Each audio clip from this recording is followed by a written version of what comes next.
Nous allons examiner la deuxième partie de cet enseignement. Comment résister à Satan. La Bible dit dans 2 Corinthiens au chapitre 10, verset 5, oui, nous renversons les forteresses. Nous renversons les mauvais raisonnements. Et nous renversons tout raisonnement qui peut se lever contre la vérité. Le verset 4 dit que même si nous marchons selon la chair, nous ne combattons pas selon la chair. Il dit les armes avec lesquelles nous combattons ne sont pas charnelles. Elles sont puissantes par la vertu de Dieu. Alléluia. Pour renverser les forteresses. Ça, c'est une information qu'on nous donne. Si nous marchons selon la chair, nous ne combattons pas selon la chair. Bon, c'est vous qui le dites. Nous voulons bien ne pas combattre selon la chair. Mais vous dites que même si nous marchons selon la chair de temps en temps, mais notre combat, notre lutte contre l'ennemi ne doit pas être à la manière des hommes. Mais nous sommes hommes. Là encore, le verset 4 m'informe. Mais le verset 5 dit, voilà ce que nous avons à faire pour marcher selon l'esprit, pour ne pas combattre selon la chair, pour combattre avec les armes spirituelles. Numéro 1, nous devons renverser les forteresses. Ça, ce n'est pas prière. C'est une disposition de cœur. C'est une décision qu'il faut prendre à chaque instant de sa vie. Parce que le diable travaille avec la pensée. Le seul territoire, la seule véritable porte d'entrée de Satan chez un chrétien, c'est la tête, les pensées, les idées. Quelqu'un qui a faim pense à la nourriture et réfléchit dans sa tête, cherche la nourriture, mange. C'est une affaire d'idées. Lorsque vous pouvez déjà traiter vos idées, lorsque quelqu'un peut déjà traiter ses propres pensées, il est déjà proche de la victoire. C'est pourquoi souvent, lorsque quelqu'un se comporte mal, quelqu'un vient de dire quelque chose qui n'est pas vraiment normal, quelqu'un vient vraiment de faire une sortie de route, ceux qui sont étonnés de façon instinctive, ils disent mais attends, ça ne va pas dans ta tête? Attends, il y a de l'eau dans ta tête ou bien? C'est une manière de lui dire mais contrôle tes pensées. Le gars vient de poser un acte qui n'est pas bon. Il vient de dire une parole qui n'est pas logique. Ah, c'est vrai. Parce que le monde même sait que tout se passe dans la tête. C'est pourquoi vous ne pouvez pas prendre pour agent comptant le comportement d'un fou. Parce que nous disons que lui, sa tête est mélangée. Amen. C'est pourquoi un enfant, jusqu'à un certain âge, il ne marche pas encore, on ne peut pas toujours le juger sur ses actes. Parce qu'il n'a pas encore le niveau de discernement. Oui, son cerveau n'a pas encore ses casiers. Oui, ses couloirs. Oui, mnémoniques dans sa tête ne sont pas encore bien OK. Il peut faire 4 pattes, il peut faire popo sur lui-même, il peut faire pipi sur lui-même. Voilà. Mais à un certain âge, il commence par prendre des décisions. Parfois, il dit non, lui-même, il peut faire popo, lui-même, s'en va prendre vase, il s'assoit, lui-même, s'en va aux toilettes. Parfois, il refuse, lui-même se lave. Tout se passe dans la tête. C'est pourquoi la Bible dit, pour avoir la victoire dans ce combat que nous menons, il dit, nous renversons les forteresses. Les forteresses sont des lots de mauvaises pensées. Voilà, les idées erronées. Les idées, on a l'impression que c'est vrai, c'est juste, mais c'est faux. C'est faux. Ça peut t'amener, ça peut te détruire. Tu es même dans tes droits. Mais ce n'est pas la volonté de Dieu. C'est Satan qui inculque ces gens d'idées. Il parle des forteresses de Satan. Il dit nous renversons. Ça là, c'est un acte. C'est un acte. Nous renversons. Nous détruisons. Nous rejetons. Il y a des choses, il faut poser un acte. Ce n'est pas une affaire de prière. Dieu a dit à Moïse, arrête la prière. Arrête la prière. Tends le bâton. posez un acte. Jacques 4, 7 dit, résistez à Satan. 1 Pierre 5 dit la même chose. Résistez au diable et il fuira loin de vous. C'est ça.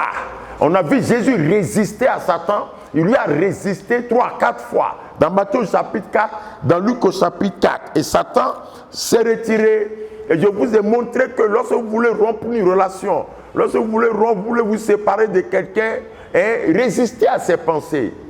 Résistez à ses pensées. Et la séparation est née déjà spéciale. C'est ce qu'on appelle la rébellion. Quelqu'un qui résiste à tes pensées, qui résiste à tes ordres, sache qu'il est en train de s'opposer à toi, il s'éloigne de toi. Il n'est plus prêt pour coopérer avec toi. Souvent, il ne te parle pas mal. Non, il ne t'a pas parlé mal. Non, mais tu lui dis fais ça, il ne fait pas. Il ne fait pas. Tu sens qu'il ne respecte plus tes ordres. Sache que spirituellement, il n'est plus avec toi. Il n'est plus d'accord. Deux hommes peuvent-ils marcher ensemble sans être d'accord? Il y a des choses qu'on ne dit pas. Mais les actes le prouvent. La Bible dit que les œuvres parlent mieux. Il dit ces œuvres parlent encore. La Bible dit Abel est mort par Caïn, mais les œuvres d'Abel, les actes qu'Abel a posés parlent. Donc nous devons faire très attention à nos pensées, à notre tête, ce qui rentre dans notre tête. Non, ça c'est le territoire. Montrez-moi. Il n'y a pas quelqu'un qui peut commettre une erreur ou bien qui peut faire une bonne chose, croyez-moi, s'il n'a pas réfléchi. Enfin, nous disons, vraiment, j'ai réfléchi, c'est ça, non? J'ai réfléchi longtemps sur le problème. Et voici ce que je pense. Tout se passe dans la tête. Et là où tu es en train de réfléchir, Satan te donne des idées, le Saint-Esprit aussi te donne des idées. D'où le discernement. Il dit les armes avec lesquelles nous combattons ne sont pas charnelles, mais elles sont puissantes par la vertu de Dieu pour renverser les forteresses. Nous renversons. C'est que nous renversons. C'est un acte. Un chrétien qui n'est pas prêt pour renverser va tomber. Jésus a renversé les raisonnements de Satan. Transforme le caillou en pain. Il dit non. Il dit non. Il dit non. Il amène sur la montagne, il descend, il dit non, je ne fais pas ça. Et voilà. Mais toi, non. On appelle résister à quelqu'un. Je ne suis pas prêt pour obéir à tes ordres. Sache que vous allez vous séparer bientôt. Quand l'insoumission de la femme atteint son paroxysme dans un foyer, la séparation de corps s'installe. Ils n'ont pas divorcé, mais les deux là, ce n'est plus trop ça. Et de la séparation de corps, même c'est le divorce. Et quand le manque d'amour aussi de l'homme vraiment atteint son paroxysme, quand la femme ne sent aucun amour, aucune considération, aucun respect de la part de son mari, sache que la séparation de corps peut s'installer. Ils ne se sont pas frappés. Ils ne se sont même pas insultés. Ils n'ont jamais fait par là. Mais voilà, ils sont en train de divorcer. Ceux qui s'insultent, ceux qui font par là, ça c'est vraiment c'est des œuvres palpables de la chair. Dans Actes au chapitre 15, l'apôtre Paul dit, Barnabas dit, Marc n'a qu'à venir. Paul dit non. Paul résiste à ça. Barnabas insiste, Paul dit non. Les deux étaient loin. Le même jour, pour une œuvre donnée. Dans Actes au chapitre 13, les deux ont reçu des impositions de main par les mêmes mains. Ils leur imposaient les mains et les laissaient partir.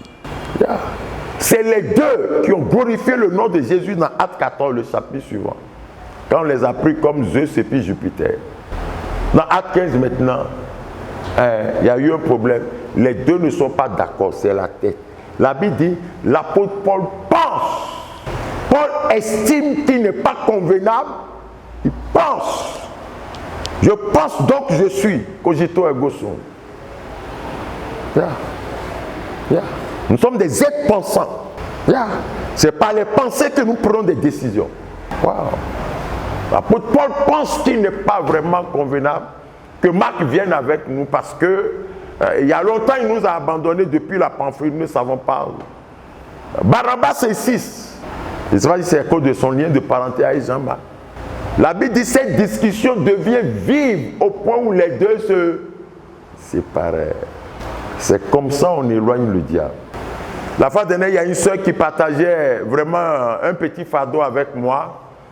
Il dit qu'il y a un gars du monde qui est derrière elle. À chaque fois, le gars va appeler. Vraiment, on ne dit rien de bon. Il dit ce monsieur le harcèle. Il va l'inviter quand on se voit. C'est toujours comme ça, c'est toujours comme ça. Je lui ai dit, ma soeur, écoute, c'est simple. Quel est le problème? C'est parce que tu joues son jeu. Hein? Il y a mille manières de dire non. J'ai dit, ma soeur, hein? Quand il t'appelle, hein? Si tu veux, il y a des cas. Tu déclares à l'autre, ça va. S'il ne veut pas, tu dis vraiment, je suis très occupé. Ne lui donne plus ton temps. Je suis très occupé. Quand il t'appelle une fois dans la journée, décroche. Ne lui laisse pas le temps de parler. Deuxième fois, il t'appelle dans la journée, ne décroche pas. Parce qu'il t'a déjà appelé la première fois, tu as dit tu es occupé. Respecte-le. Waouh. Yeah. Cette sagesse que Dieu nous a donnée là, c'est pour remporter la victoire sur le diable. Je lui ai dit, dis-lui que tu es occupé.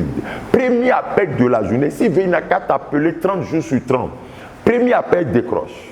Écoute-le un peu. Cherche une alibi pour lui dire, bon, écoute, je vais quelque part. Il y a des choses à faire. Effectivement, tu as des choses à faire dans la journée. Il va te dire, mais qu'est-ce que tu as à faire? Non, c'est personnel. Bon. On t'appelle. Ne décroche pas. Yeah.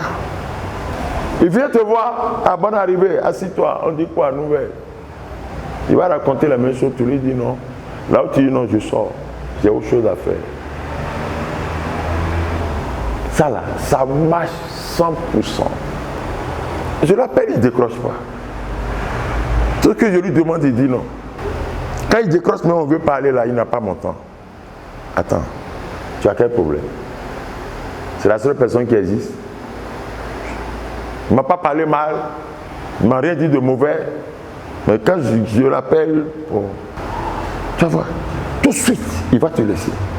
Elle est partie faire ça. Crois-moi. Elle est revenue vers moi avec un cadeau. Elle dit, pasteur, c'est dit, ça a marché même. Jusqu'au point moi-même, elle dit qu'elle-même, elle l'appelle maintenant après. J'ai dit pourquoi? Elle dit, pasteur, je voulais chercher par là. Elle est venue me voir 2 mois après. Elle m'a dit, ça a marché propre. Elle dit elle-même, elle l'appelle maintenant. Alors, dans 2 jours là, tu m'as abandonné, hein, tu m'as oublié. Elle dit, tu veux quoi? Je t'appelle, tu ne décroches pas. Je t'appelle, on ne cause même pas. Tu dis que tu n'as pas le temps. Bon, moi, j'ai laissé.